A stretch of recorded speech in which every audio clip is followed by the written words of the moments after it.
Just a week after the Tourist Trophy, we went to Monza for the Italian Grand-Pri. The drivers paid lip service to fuel economy.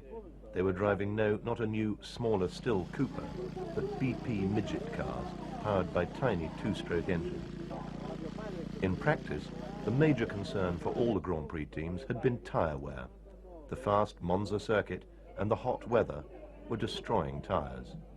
Moss's mechanic, Alf Francis, had fitted knock-on hubs to the rear of the Cooper in anticipation of a pit stop, but then found it was the left front tyre that was wearing the worst.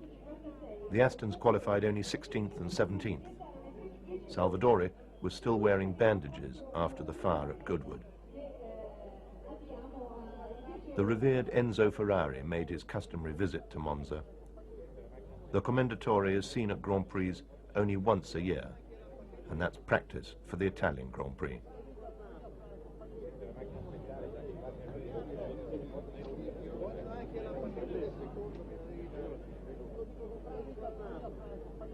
Moss had qualified the Rob Walker Cooper Climax on pole. Second was the Ferrari of Tony Brooks, and third was Jack Brabham in the Works Cooper Climax. The Ferraris of Gurney, Hill and Jean Debien were 4th, 5th and 6th.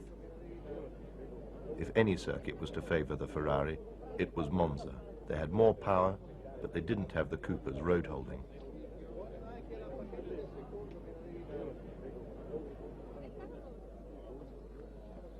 The Walker team discussed their tyre strategy. Could Stirling add a second to his Portuguese victory, I wondered.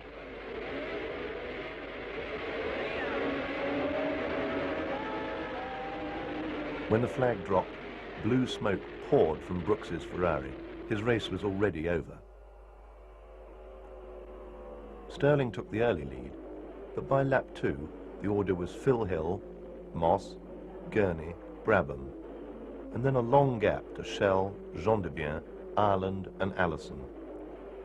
The Astons were going better than they had in practice, but were still well down.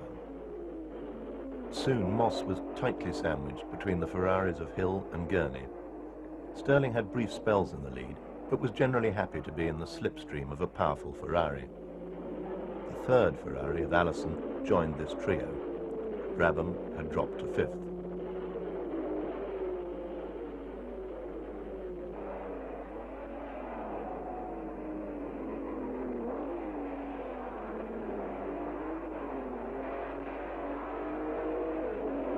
On lap 33, the leader, Phil Hill, pitted for tyres. In the next few laps, the other Ferraris all did likewise.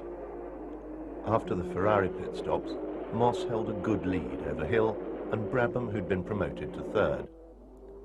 The Ferrari team expected Moss to pit, but he didn't. He cheekily tucked into the slipstream of Allison's Ferrari instead of lapping it. The wily Alf Francis had borrowed a sports car tyre from a Lotus Elite that had crashed out of one of the supporting races. This tyre had a full 8 millimeters of tread, which Stirling was now desperately trying to conserve.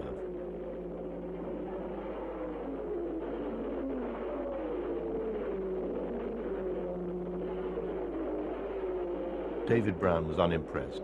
Salvadori had retired with engine trouble, and Shelby was 2 laps behind the leaders. By running at a pace fast enough to prevent the Ferraris catching him, but slow enough to conserve his tyres, Stirling Moss won a convincing tactical victory, 47 seconds ahead of Phil Hill's Ferrari. Brabham, in 3rd, also drove the race without stopping. So with only the US Grand Prix remaining, Brabham led the championship with 31 points, from Moss with 25.5 and Brooks with 23.